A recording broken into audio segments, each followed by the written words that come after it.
எல்லாம் சிவன் செயல். அருள் தரும் கற்பகாம்பாள் உருணாகிய கபாலீஸ்வரர் பெருமானின் கருணையினால் அனைவரும் நலமுடன் இருக்க வேண்டும். இன்று அமர்நீதி நாயனார் குரு பூசை. அமர்நீதி நாயனார் திருவடிகள் போற்றி போற்றி. நாம் எப்படி வாழ வேண்டும் என்று நமக்கு உணர்த்தியவர்கள் தான் நாயன்மார்கள். அவர்கள் பெருமானுக்காக எதை வேண்டுமானாலும் விட தயாராக இருந்தார்கள். ஆனால் எதற்காகவும் பெருமானை விடுவதற்கு தயாராக இல்லை.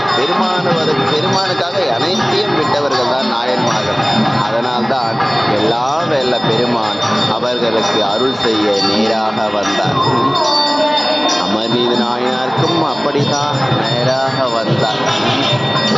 எப்படி வந்தார்? கோவண கல்வனாக வந்தார். அந்த பெருமானுடைய கோவணத்திற்காக அனைத்தையும் தன் குடும்பத்துடன் தராசில் ஏறியவர் தான் அமர்நீதி நாயனார். அவர் தொண்டை உலகறிய செய்வதற்காகத்தான் பெருமான் அப்படி செய்தார். அப்படிப்பட்ட நாயன்மார்களின் குரு பூசையை நாம் போற்றி போற்றி போற்றி போற்றி வணங்க வேண்டும். இன்று அமர்நீதி நாயனார் குரு பூசை. அவருடைய பொன்னார் திருவடியை நாம் எல்லாம்